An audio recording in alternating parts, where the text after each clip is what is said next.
জুলাই শহীদদের স্মরণে কেন্দ্রীয় শহীদ মিনারে ছাত্র দলের মোমবাতি প্রজ্বলন, বাংলা মোটরে এনসিপির পদযাত্রা। প্রধান উপদেষ্টা ডক্টর মোহাম্মদ ইউনূসকে মার্কিন পররাষ্ট্রমন্ত্রী মার্কো রুবিওর ফোন, দ্বিপাক্ষিক সম্পর্ক আন্তরিক এবং গঠনমূলক করতে আলাপ। পিআর পদ্ধতিতে নির্বাচনের দাবিকে ষড়যন্ত্র মনে করে বিএনপি, নির্বাচিত সরকারের সাথে কাজ করতে মুখিয়ে চীন, বললেন মির্জা ফখরুল। আবু সাইদ হত্যা মামলায় রোকেয়া বিশ্ববিদ্যালয়ের সাবেক ভিসি সহ ২৬ জনের বিরুদ্ধে গ্রেফতারি পরোয়ানা, ১১ দিনের মধ্যে আসামিদের হাজিরের নির্দেশ ট্রাইব্যুনালের। ৪ জন আসামি গ্রেপ্তারকৃত আছে, তাদেরকে গ্রেপ্তার দেখানো পূর্বক তাদেরকে উপস্থিত করানোর জন্য জেল অথরিটিকে নির্দেশ দিয়েছেন এবং বাকি যে ২৬ জন আসামি আছে তাদেরকে গ্রেপ্তার করে ওই তারিখে হাজির করার জন্য আইন শৃঙ্খলা রক্ষাকারী বাহিনীর প্রতি নির্দেশ দিয়েছেন।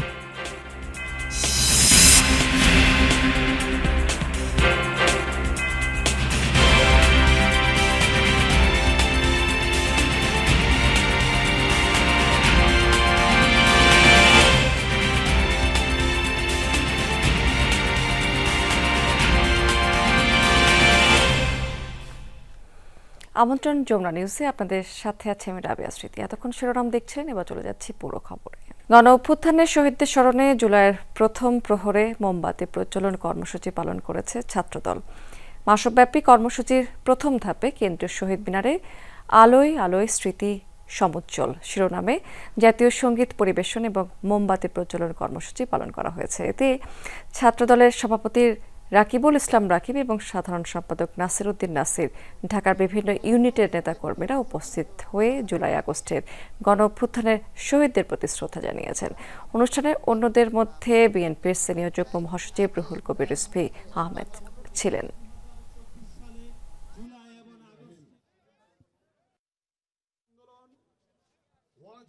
আজকে ফ্যাসিস্ট খুনি হাসিনা মুক্ত বাংলাদেশ পেয়েছি। এখন আমাদের প্রত্যাশা, বিএনপির ভারপ্রাপ্ত চেয়ারম্যান দেশনায়ক যে কথাটি সুদূর প্রসারীভাবে বলেছিলেন, দেশ যাবে কোন পথে, ফয়সালা হবে রাজপথে। জুলাইয়ের প্রথম প্রহরে দেশ গড়তে জুলাই পদযাত্রা কর্মসূচি পালন করছে জাতীয় নাগরিক পার্টি। বাংলা মোটর মোড় থেকে পদযাত্রা শুরু আগে সংক্ষিপ্ত বক্তব্য রাখেন দলের সদস্য সচিব আক্তার হোসেন। তিনি বলেছেন, জুলাই গণ অভ্যুত্থান আমাদের জন্য শুধু একটি আন্দোলনের দিন নয়, এটি আমাদের আত্মত্যাগ, প্রত্যয় এবং স্বপ্নের স্মারক।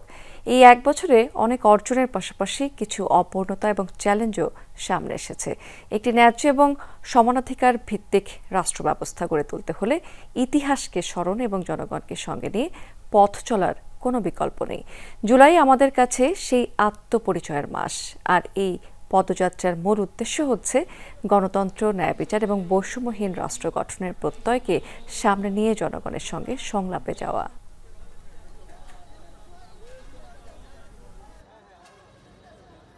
দেশের বিভিন্ন স্থানে গণ অভ্যুত্থানে শহীদদের প্রতি শ্রদ্ধা প্রদর্শনে শত কণ্ঠে জাতীয় সঙ্গীত পরিবেশন এবং মোমবাতি প্রজ্বলন করেছে ছাত্রদল। খুলনায় রাত 10টার দিকে নগরীর শিববাড়ি মোড়ে এই কর্মসূচির আয়োজন করা হয়েছে। এই সময় গণ অভ্যুত্থানের শহীদ এবং আহতদের প্রতি শ্রদ্ধা প্রদর্শন করে সমবেত সুরে জাতীয় সঙ্গীত পরিবেশন এবং মোমবাতি প্রজ্বলন করা হয়। এই সময় বক্তারা বলেছেন, জুলাই বিপ্লবকে স্মরণ করতে প্রথম প্রহরে এই কর্মসূচির আয়োজন। এই সময় বিএনপি এবং অঙ্গ সংগঠনের নেতারা উপস্থিত ছিলেন সেখানে। রাতে যশোরের মনিহার চত্বরে বিজয় স্তম্ভে এই কর্মসূচির আয়োজন করে জেলা ছাত্রদল। শুরুতেই স্বৈরাচার পতনের আন্দোলনে সকল শহীদদের স্মরণে 1 মিনিট নীরবতা পালন করা হয় সেখানে। এরপর শত কণ্ঠে জাতীয় সঙ্গীত পরিবেশন এবং মোমবাতি প্রজ্বলন করেন নেতাকর্মীরা। কর্মসূচি শেষে শহীদদের আত্মার শান্তি এবং আহতদের সুস্থতা কামনায় দোয়া করা হয়। এই সময় জেলা বিএনপি সহ সহযোগী সংগঠনের নেতারা উপস্থিত ছিলেন সেখানে। ৩৬ দিনব্যাপী জুলাই অভ্যুত্থানের বর্ষপূর্তি পালনে 11টি কর্মসূচি ঘোষণা করেছে ইসলামী ছাত্র শিবির। বিকেলে ঢাকা বিশ্ববিদ্যালয়ের মধুর ক্যান্টিনে এই কর্মসূচি ঘোষণা করেন ইসলামী ছাত্র শিবিরের সভাপতি জাহিদুল ইসলাম। জুলাই সনদ প্রকাশ নিয়ে কঠোর বার্তা দিয়ে ছাত্র শিবির সভাপতি বলেছেন, জুলাই সনদের দাবিতে দাবিতে সরকারকে চাপে রাখার পাশাপাশি অন্য সংগঠনকে সাথে নিয়ে আন্দোলন করবে ছাত্র শিবির। এই সময় তিনি আরও বলেছেন, দেশের বিশ্ববিদ্যালয়গুলোতে ছাত্র সংসদ নির্বাচন বানচাল করতে একটি গোষ্ঠী ষড়যন্ত্র করে যাচ্ছে। অন্তর্বর্তী সরকারের প্রধান উপদেষ্টা ডক্টর মোহাম্মদ ইউনূসের সঙ্গে টেলিফোনে কথা বলেছেন মার্কিন যুক্তরাষ্ট্রের পররাষ্ট্রমন্ত্রী মার্কো রুবিও। সোমবার সন্ধ্যা 7:30টার দিকে মার্কিন পররাষ্ট্রমন্ত্রী এবং প্রধান উপদেষ্টার মধ্যে এই ফোন আলাপ অনুষ্ঠিত হয়েছে। প্রধান উপদেষ্টার প্রেস সচিব শফিকুল আলম এই বিষয়টি নিশ্চিত করেছেন। 15 মিনিট ব্যাপী এই আলোচনাটি আন্তরিক, সৌহার্দ্যপূর্ণ এবং গঠনমূলক ছিল বলেও জানিয়েছেন প্রেস সচিব। দুদেশের মধ্যকার সম্পর্ক আরও আন্তরিক এবং গঠনমূলক করতে আলাপ হয় ডক্টর ইউনূস এবং মার্কো রুবিওর মধ্যে। বন্ধুত্বপূর্ণ দ্বিপক্ষীয় সম্পর্কে এই ফোন আলাপের প্রতিফলন ঘটবে বলেও আশাবাদ ব্যক্ত করা হয়েছে। এই সময় আলোচনায় উভয় নেতা পারস্পরিক স্বার্থ সংশ্লিষ্ট বিভিন্ন বিষয় নিয়ে মতবিনিময় করেছেন, যার মধ্যে ছিল যুক্তরাষ্ট্রের সঙ্গে বাংলাদেশের চলমান বাণিজ্য আলোচনা, সংস্কার প্রক্রিয়া, গণতন্ত্রের উত্তরণ, আসন্ন জাতীয় নির্বাচন এবং রোহিঙ্গা শরণার্থীদের সহায়তা। পররাষ্ট্রমন্ত্রী রুবিও বাংলাদেশের সংস্কার কর্মসূচি এবং আগামী বছরের শুরুতে নির্বাচনের উদ্যোগকে সমর্থন জানিয়েছেন। বাংলাদেশে গণতন্ত্র ফেরার অপেক্ষায় রয়েছে চীন, মুখিয়ে রয়েছে নতুন সরকারের সাথে নতুনভাবে কাজ শুরু করতে। এ দেশটি সফর করে এসে একথা জানিয়েছেন বিএনপি মহাসচিব মির্জা ফখরুল ইসলাম আলমগীর। পাশাপাশি বলেছেন, চীনের কমিউনিস্ট পার্টির পক্ষ থেকে 2 বছর মেয়াদী রাজনৈতিক সমঝোতা স্মারক প্রস্তাবে ইতিবাচক সাড়া দিয়েছেন তারা। বিএনপি ক্ষমতা এলে বিবেচনা করা হবে তিস্তা প্রকল্প। ফখরুল এর সময় আরও জানিয়েছেন, এক চীন নীতির প্রতি সমর্থন রয়েছে বিএনপির। 6 দিনের চীন সফর শেষে শনিবার দেশে ফিরেন বিএনপি মহাসচিব মির্জা ফখরুল ইসলাম আলমগীর। তার নেতৃত্বে দলের 9 সদস্য চীন সরকার ও কমিউনিস্ট পার্টির গুরুত্বপূর্ণ ব্যক্তিদের সাথে সাক্ষাৎ করে। সেই সফরের বিষয়বস্তু আনুষ্ঠানিকভাবে তুলে ধরতেই গুলশানে এই সংবাদ সম্মেলনের আয়োজন। বিএনপি মহাসচিব জানান, জিয়াউর রহমানের আমলেই চীনের সাথে বাংলাদেশের কূটনৈতিক সম্পর্কের শুরু, যা ঘনিষ্ঠ হয় খালেদা জিয়ার হাত ধরে। আবারও জনকল্যাণকে অগ্রাধিকার দিয়ে পারস্পরিক সম্পর্ক জোরদারে আগ্রহী উভয় পক্ষ। এক চীন নীতির প্রতি আমাদের দলীয় অবস্থান আমরা অত্যন্ত দৃঢ়ভাবে উচ্চারণ করেছি এবং তার বেল্ট অ্যান্ড রোড ইনিশিয়েটিভের ইতিবাচকতার কথা মর্যাদা ও সম্মানের সাথে আমাদের পক্ষ থেকে ব্যক্ত করা হয়েছে। চীন আশা প্রকাশ করেছে যে নির্বাচিত সরকারের সঙ্গে তারা আরো গভীর দৃঢ়তার সঙ্গে, আন্তরিকতার সঙ্গে, ভালোবাসার সঙ্গে, প্রেমের সঙ্গে কাজ করবে। সফরে আলোচনা হয় বহুল কাঙ্ক্ষিত তিস্তা প্রকল্প নিয়েও। এটার উপর তারা কাজ করছেন। আমরা অবশ্যই তাদের যে প্রস্তাব যদি তারা দেয় সেই বিষয়টা আমরা ভবিষ্যতে যদি আমরা কখনো সরকার পরিচালনার দায়িত্বে আসি তখন সেটা আমরা ইতিবাচকভাবেই দেখব বলে আমরা বলেছি। এছাড়া রোহিঙ্গা প্রত্যাবাসনে চীনের সহযোগিতা চেয়েছে বিএনপি। বাংলাদেশের অনাকাঙ্ক্ষিত রাজনৈতিক বাস্তবতায় ঋণ পরিশোধের সময়সীমা বাড়ানো ও ফি পুনর্বিবেচনার ক্ষেত্রে দেশটির সহানুভূতিও প্রত্যাশা করেছে দলটি। ক্ষতিগ্রস্ত অর্থনীতিকে সহনীয় করতে আমরা ঋণ পরিশোধ সময়সীমা বৃদ্ধি, বিভিন্ন ফি পুনর্বিবেচনা এবং অনুদানের সম্ভাব্যতার বিষয়েও তাদের সহায়তা চেয়েছি, যেটা তারা সহানুভূতির সাথে বিবেচনার আশ্বাস দিয়েছেন। চীনের কমিউনিস্ট পার্টির পক্ষ থেকে 2 বছর মেয়াদী রাজনৈতিক সমঝোতা স্মারক স্বাক্ষরের প্রস্তাব করা হয়েছে, যা আমরা ইতিবাচকভাবে গ্রহণ করেছি। বিএনপির ভারপ্রাপ্ত চেয়ারম্যান তারেক রহমানকে দেশটি সফরে আমন্ত্রণ জানিয়েছে চীন। আমাদের ভারপ্রাপ্ত চেয়ারম্যান জনাব তারেক রহমানকে চীন সফরের আমন্ত্রণ জানিয়েছে। আরিফিন শাকিল, যমুনা নিউজ, ঢাকা। জুলাই আন্দোলনে প্রথম নিহত রংপুরের আবু সাইদ হত্যার আনুষ্ঠানিক অভিযোগ আমলে নিয়ে পলাতক 26 জনের বিরুদ্ধে গ্রেফতারি পরোয়ানা জারি করেছেন আন্তর্জাতিক অপরাধ ট্রাইব্যুনাল। একই সাথে 11 দিনের মধ্যে আসামিদের গ্রেফতার করে ট্রাইব্যুনালে হাজির করতে আইজিপিকে নির্দেশ দেওয়া হয়েছে। আবু সাইদ হত্যায় গত 13 জানুয়ারি আন্তর্জাতিক অপরাধ ট্রাইব্যুনালে অভিযোগ দায়ের করেছিলেন তারই বড় ভাই রমজান আলী। 5.5 মাস তদন্ত শেষে আনুষ্ঠানিক অভিযোগ জমা দেয় তদন্ত সংস্থা। 10 জুলাই হবে মামলার পরবর্তী শুনানি।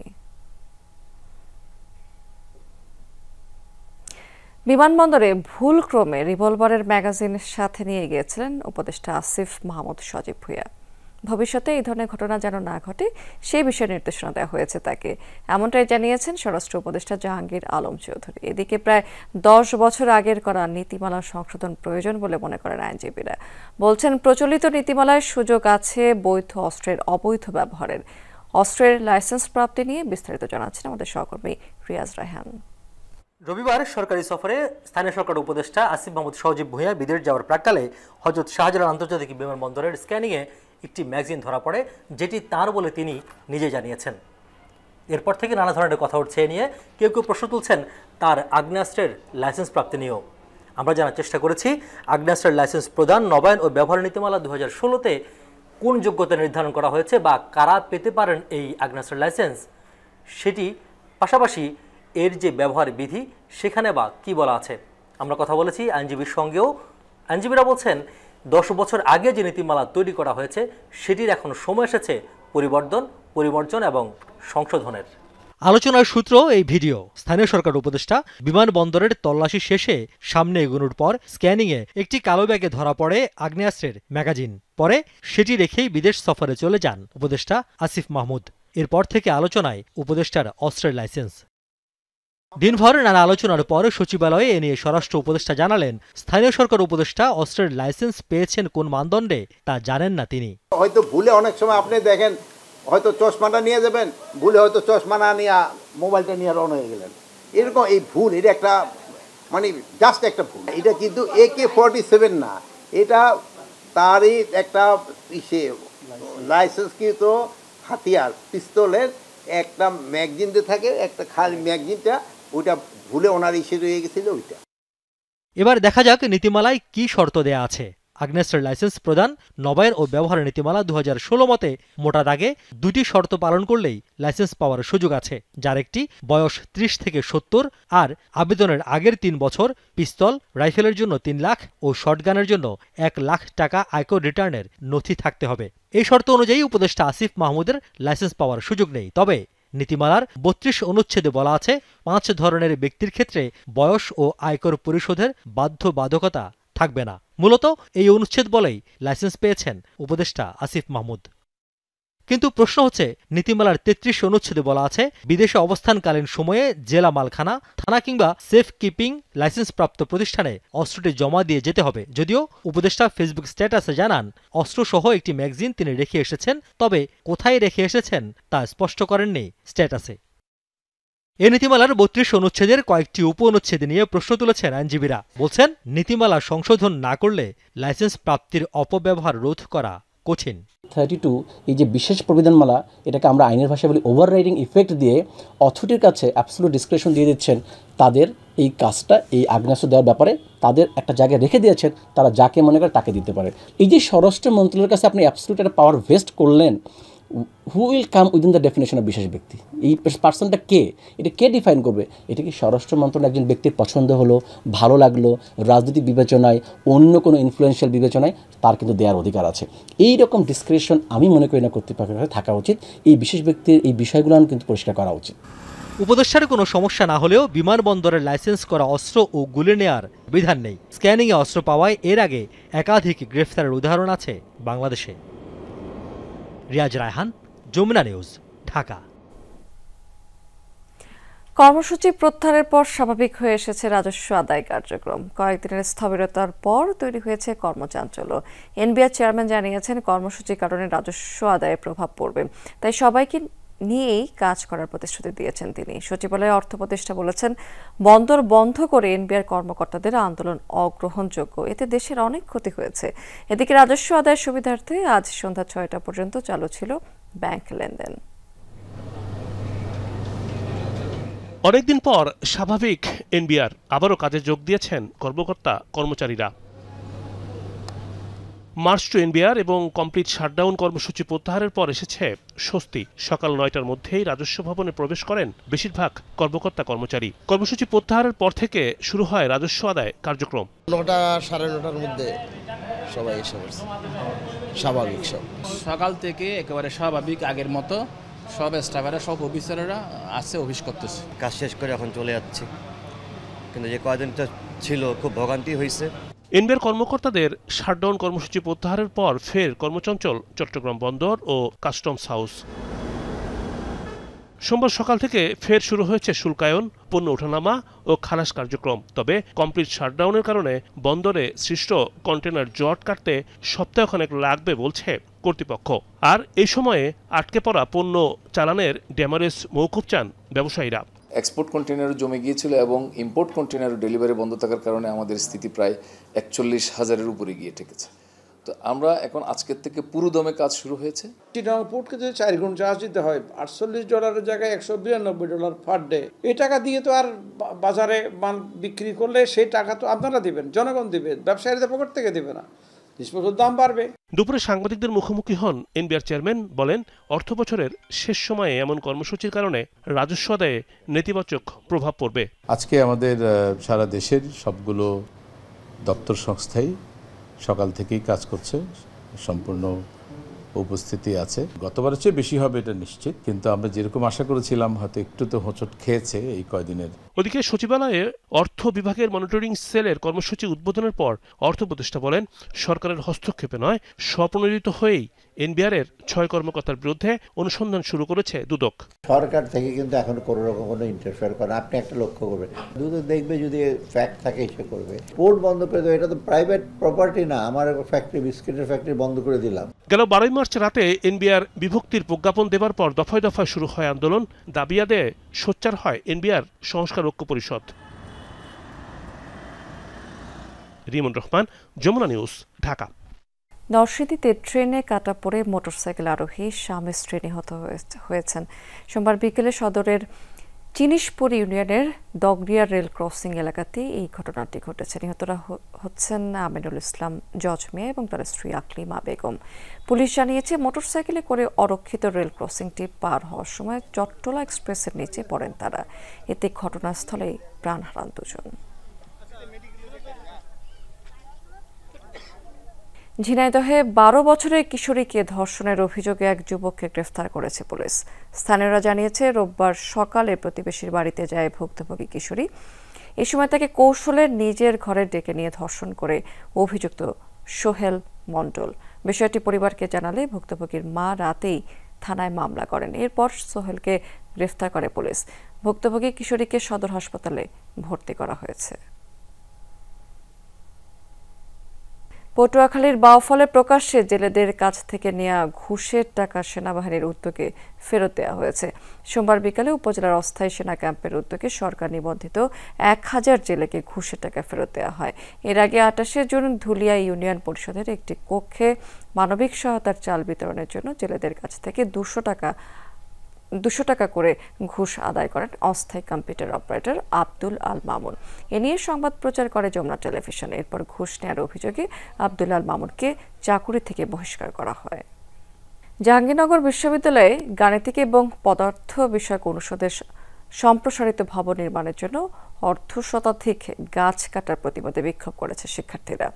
সোমবার বিশ্ববিদ্যালয়ের পরিবেশ বিজ্ঞান বিভাগের সামনের গাছগুলো কাটা শুরু হয়। খবর ছড়িয়ে পড়লে ছাত্র ইউনিয়ন, ছাত্র ফ্রন্ট এবং সাংস্কৃতিক জোটের নেতাকর্মীরা ঘটনাস্থলে এসে প্রতিবাদ জানায়। পরে দুপুরে উপাচার্য সহ কয়েকজন শিক্ষক সেখানে গিয়ে নির্দেশ দেওয়ার পর গাছ কাটা বন্ধ করা হয়। এই ঘটনার প্রতিবাদে বিকেলে বিশ্ববিদ্যালয়ের বটতলা থেকে একটি বিক্ষোভ মিছিল বের করে শিক্ষার্থীরা। দর্শক, এই ছিল যমুনা নিউজে এতক্ষণ সঙ্গে থাকার জন্য ধন্যবাদ আপনাদের সবাইকে।